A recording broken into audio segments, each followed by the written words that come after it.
உலகத்திலே மிக சிறந்த உணவு அப்படின்னா இதுதான். தயிர் சோறு வச்சு வெங்காயத்தை போட்டு கொத்தமல்லி போட்டு பச்சை மிளகா போட்டு நம்ம சாப்பிட்டா உடம்புக்கு அவ்வளோ நல்லது.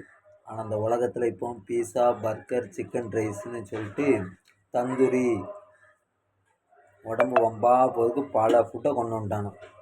ஆனால் இந்த ஃபுட்டில் இருக்க இந்த சத்து நம்ம தாத்தா பாட்டிலாம் 120 வயசு வரைக்கும் வாழ்ந்த காலம் அப்படின்னா இந்த ஃபுட்டு தான். எப்படி இதை தான் ஃபாரினில் கவர் போட்டு விற்று அம்மடம் தான் சம்பாதிக்கணும். நம்ம உலகத்தில் அப்படியா? காலையிலேருந்து இட்லியை சாப்பிடவா, ப்ரெட்டை சாப்பிடவா, ப்ரெட் ஆம்லேட்டு போடவா அப்படின்னு உலகம் தப்பான பதில் கரெக்டாக போயிட்டுருக்கு. இதை மாதிரி இப்படி வச்சு சாப்பிட்டு பாருங்கள், உடம்பு எவ்வளோ ஹெல்த்தியாக இருக்கும், சூட்டை குறைக்கும், உடம்புக்கு எவ்வளோ நன்மை தரும். இதை சொன்னால் முட்டாப்பையா அதான் உலகம். எல்லாருமே நல்லா இருக்கணும். எண்ணம் போல் வாழ்க்கை. ஆமே.